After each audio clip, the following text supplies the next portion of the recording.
Lorsqu'on lui demandait son âge, il répondait « Je suis patriote ». De fait, l'amour de sa terre natale teinte tout son œuvre.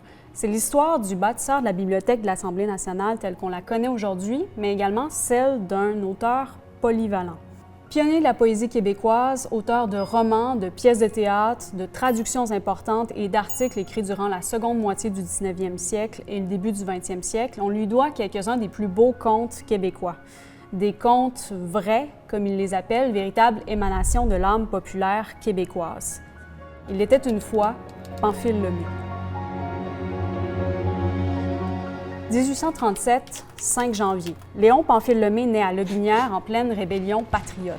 Son enfance est bercée par le récit tragique des révoltes de cette année-là et également par leurs souvenirs nostalgiques. Son écriture en reste profondément marquée. Dans l'intervalle, le jeune Pamphile Lemay connaît un parcours assez irrégulier. Son tempérament rêveur combiné à son peu d'aptitude manuelle le rend en effet assez peu propice à conserver un emploi très longtemps.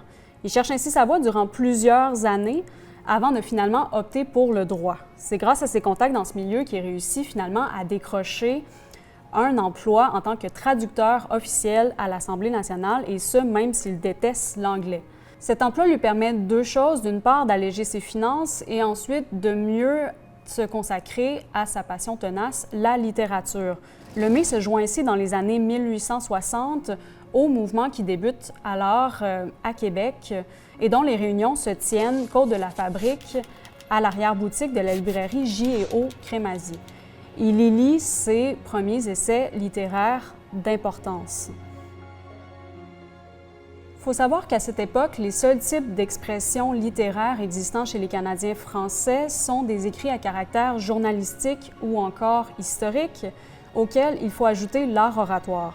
En ce sens, Lemay fait partie des pionniers de la poésie québécoise. Il est parmi les premiers à donner un souffle à cette littérature en dormance, qui est encore la littérature québécoise. En 1867, après plusieurs publications rédigées sous le thème de la nécessité, Lemay participe au premier concours de poésie organisé par l'Université Laval.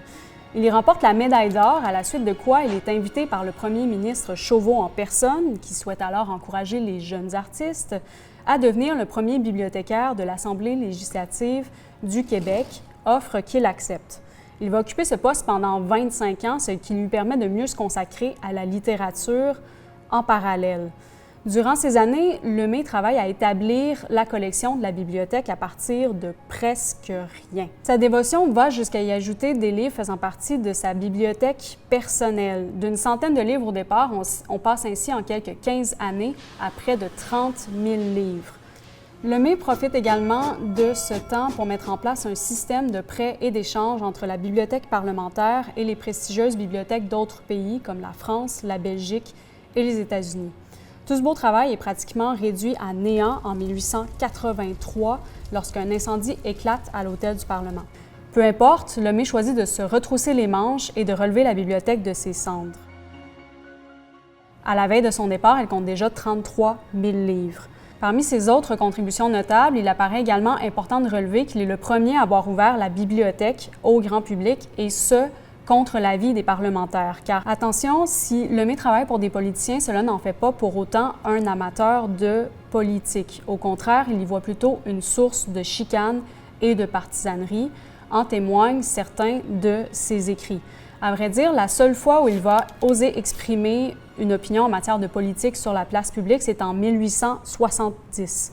Il publie cette année-là un poème enflammé à la défense de Louis Riel et des Métis du Manitoba, dont il allie le combat pour la reconnaissance de leurs droits, de leur langue, de leur religion, à celui des Canadiens français au sein du Grand Canada. Il s'agit à vrai dire de la seule œuvre majeure rédigée au moment des événements. En effet, les compatriotes de Lemay n'adhéreront à son opinion que bien plus tard.